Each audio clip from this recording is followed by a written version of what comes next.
Last year I played a lot of video games. Some of them were good and some of them weren't, but that's not the point of the video. Out of all the games I played in 2022, none of them hit me the same way Persona 5 did. For the longest time, Persona 5 was on a long list of games that looked cool, but I was never actually gonna play.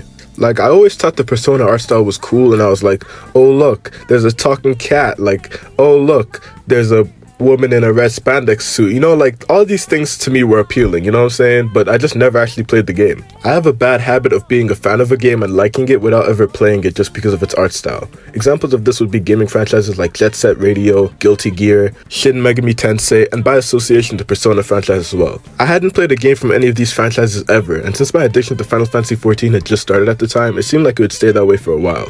But when Persona 5 Royale, the newest mainline game in the series, was added to Xbox and PC Game Pass, I had no reason to not play it, so I did. And that brings us to this video.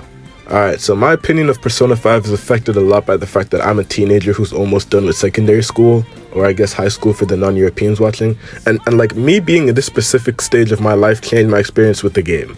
That might sound kind of cryptic and mysterious, but you'll understand what I mean later on in the video. But until then, just keep watching so I can explain to you why I love Persona 5, but I'll never finish it. Oh bro, that's so corny. As soon as you open the game, you're just punched in the face by P5's abundance of style.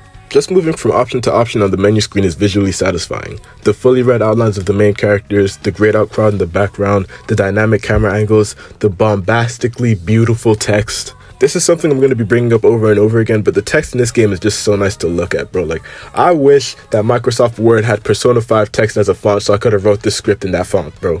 Like, I don't want to blow my load before the game has even started, but it's just the little things like this that make P5 stand out from its competition. But moving on, the game starts by doing something that I really like in RPGs and just overall video games in general. The game starts off with an action-packed sequence that gives a sample of what the game has to offer. I despise it when I look up shit about a game and watch reviews and videos about it and finally decide to play it only for the first 30 minutes of it to just be like dialogue or me walking around the overworld and just boring gameplay instead of the gameplay I bought the game for. P5 completely avoids that problem by starting the game here. During this opening section, the game introduces you to a lot of mechanics and features that will be prevalent throughout the rest of the game, but doesn't fully explore them. Things like this, bro, this is good, like really good, because it makes me want to keep playing the game. It's like having a sample of every part of the game in the beginning of the game. Like let's look at the combat, for example.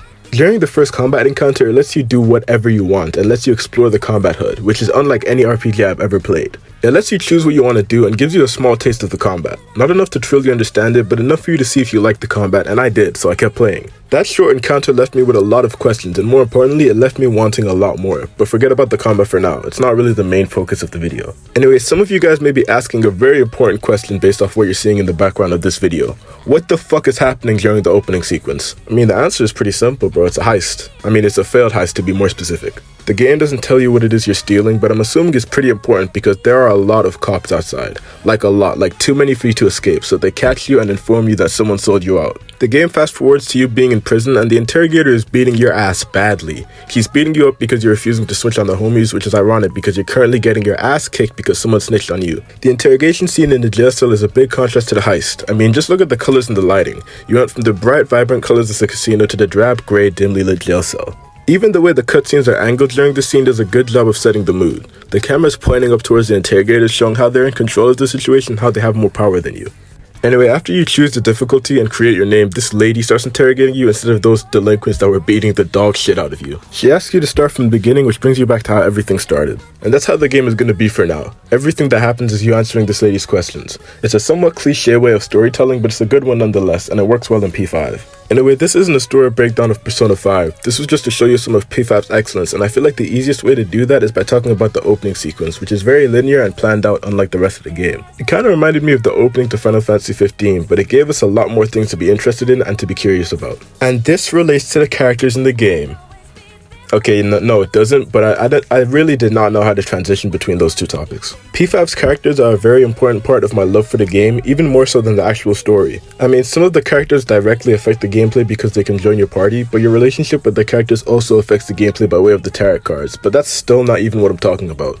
I like the characters in Persona 5, and I love the relationships they have with your character. And obviously there are other games where I like the characters and their relationships they have with the protagonist, but it's different in P5. It's different because you are the one that's building these relationships. You are the one deciding what to say to these characters, if you want to spend time with these characters, and if you're willing to do certain things for them. You're really building relationships with these characters, and how you act towards them directly changes how they act towards you. In games like Mass Effect, the only way you can change your relationship with characters is by bringing them on missions or doing their story quests or whatever. And in like Telltale games or Life is Strange or games like that, I feel like your choices don't really matter except for the ending overall, but that's a discussion for another day. The game gives you the choice to get to know each character and talk and hang out with them as if they were your friend, and for all intents and purposes, they are. I mean, I'd be lying if I said I wasn't emotionally attached to Ryuji. Like, that's my nigga, bro, you know what I'm saying? That's my twin! I feel like the reason you're able to interact with these characters so much without it feeling annoying or forced is because of how much freedom the game gives you. At any time, you can just go talk to any of these characters and do anything with them. Like, you can go get some food, go to an arcade, just help them out with something they got going on, and this is enjoyable because the game doesn't force it on you. It's just an option. You get to pick the characters you interact with and which characters you want to spend the most time with, because the game lets you. It doesn't force you to spend extra time with specific characters, it lets you choose the characters you'd like to be with. And that brings me to the next point of this video. You can do anything in Persona 5. Well, I mean, not literally anything, but you can do a lot of stuff in your spare time. Obviously, you can do the aforementioned stuff like hanging out with your friends, but there's so many other things you can do. And I'm not talking about normal RPG stuff like grinding combat or just doing side quests. Bro, I'm talking about the stuff you can do as a person. Actually, that sounds kind of weird. Let me explain. As a teenager in Persona 5, there's so many things that your character can do as a part of their day-to-day life. You can get a job and go to work after school if you want extra money. You can help out Sojo at the cafe. You can go to the arcade or the batting cages. You can even study if you're a fucking nerd. It reminds me of the Yakuza games where there's just so many things for you to do in your free time, but I feel like there's even more things to do in Persona 5. Like, I actually had to start planning out what I was going to do throughout the week because of all the things I wanted to do and how much time I had to do them. And that brings me to the main point of this video. Earlier on in the game, I said that my experience with P5 was affected by the fact that I'm a teenager in high school, just like the main character of Persona 5, and I related to this game. I related to having a part-time job, I related to hanging out with your friends after school, I related to balancing school life while trying to make time for your hobbies and personal life. And while I was playing the game or hanging out with these video game characters and working a job in a game, I realized I could just be doing all of this stuff in real life. Or like I should be doing all of this stuff in real life.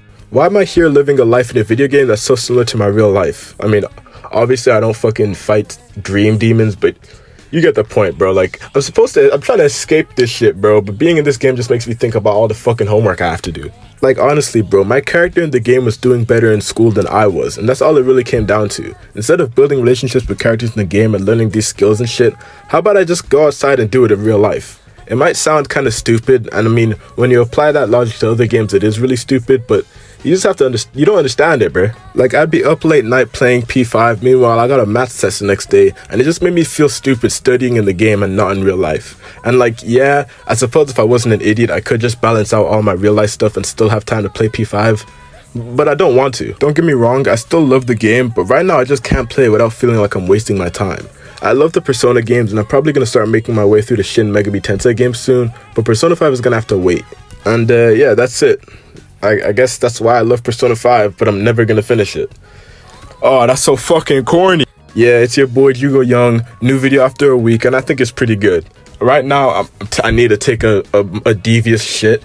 If you guys didn't know, I dislocated my left knee, so I'm standing up recording this video, and it's not good. I don't know why I'm standing up, but I need to go take a shit. I've spent some time thinking about the future of this channel, and I guess I'm gonna focus on quality over quantity.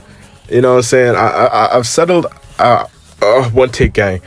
I've been putting out a lot of bad videos, and I feel like I just need to slow down and put more time and effort into my scripting and editing of my vids. Like, I tried experimenting with the gaming stuff and that RE4 vid, and it didn't really work out. So I'm still going to post Final Fantasy 14 videos, but I'm going to be posting less of them.